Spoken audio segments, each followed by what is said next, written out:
আজকের বর্তমান সময়ে দাঁড়িয়ে রাজনৈতিকভাবে হোক বা যেভাবেই হোক, মানুষের মধ্যে যেখানে হিংসা বিভেদ, চারিদিকে মারামারি হানাহানি, আজ সেই জায়গায় দাঁড়িয়ে সুন্দরবনের এক প্রত্যন্ত অঞ্চলে একটু আগের একটা ঘটে যাওয়া ঘটনা আমার মনকে ভীষণভাবে নাড়া দিয়েছে।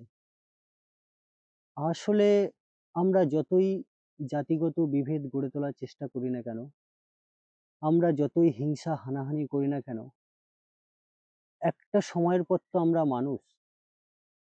আর কোথাও না কোথাও আমাদের মধ্যে মনুষ্যত্ববোধ কাজ করে। সেই জন্যই হয়তো দিনের শেষে কোথাও গিয়ে আমরা আবার একটু শান্তি খুঁজি। আজ দুপুরবেলা, তখন বেলা 12টা, এই বৈশাখ মাসের বেলা 12টার সময় তপ্ত রৌদ্রে একটা নদীর ঘাটে একটা খেয়া এসেছে। যেই খেয়াতে কিছু লোকজন, যারা সারাদিন গ্রামে গ্রামে ঘুরে হকারি করে, তো তারা নদীর পাড়ে দাঁড়িয়ে ছিল কিছু জিনিসপত্র নিয়ে, তাদের ভাঙা জিনিসপত্র সাইকেল নিয়ে।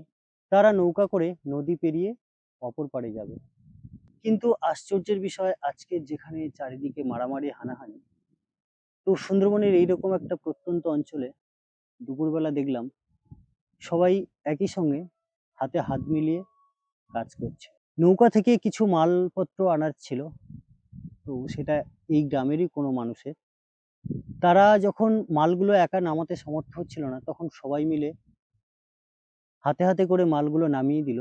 এবং যখন আবার নৌকায় যাচ্ছে, তখন তারা এই যে ফেরিওয়ালাদের যে মালপত্রগুলো রাখা ছিল, সেগুলো নিয়ে সবাই নৌকায় তুলে দিচ্ছে। তো আসলেই বোধহয় আমরা যে কাজটা সবাই মিলে করতে পারি একসাথে থেকে, সেটা একজনের পক্ষে যখন কঠিন হয়ে যায়, কিন্তু একসাথে অনেকে থাকলে সেটা খুব সহজ হয়ে যায়। এই গরমের দুপুরবেলা হয়তো এই কাজটা করতে যদি ভাগ ভাগ করেই করা হতো, যদি এই ফেরিওয়ালারা তাদের মালগুলো নিজেরা বয়ে নিয়ে যেত, তাহলেও সময় লাগতো, কষ্ট হতো। আবার যদি এই গ্রামের মানুষটার এই যে নৌকায় রাখা মালগুলো, তারা যদি সেগুলো একা একা নিয়ে আসতো, তাহলে সময় লাগতো। কিন্তু যখন সবাই মিলেমিশে কাজটা করলো, 10-15 মিনিটের মধ্যে সব কাজটা কমপ্লিট হয়ে গেল। আজকে এই বিষয়টা আমার খুব মনে লাগলো, কারণ আমরা যেখানে মানুষ আজকের এতটাই স্বার্থপর হয়ে গেছে যে আমরা নিজের ছাড়া কিছু ভাবি না, আর জাতিগত বিভেদ নিয়ে চারিদিকে এত উল্লাস চলছে, তো সেখানে দাঁড়িয়ে আজকে দেখলাম কে হিন্দু কে মুসলিম কোনো কিছুই এখানে কারুর মনে দাগ কাটে না। ওই দুপুরবেলা তখন সবার মনে হয়েছিল যে আমরা যদি হাতে হাতে কাজগুলো করি, তাহলে হয়তো সবার সুবিধা হবে, সবাই খুব তাড়াতাড়ি কাজটা কমপ্লিট করতে পারবে।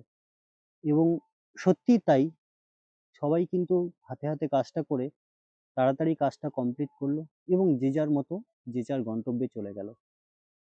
তো এই বিষয়টা আজকের আমি সবার সঙ্গে শেয়ার করলাম, তার কারণ একের যেটা বোঝা সেটা 10-এর কাছে সহজ, একটা কথা ছিল। আজকে সত্যি দেখলাম যেটা একের বোঝা, সেটা 10 জন যদি মিলে একসঙ্গে কাজটা করি, তাহলে কতটা সহজেই কাজটা করা যায়।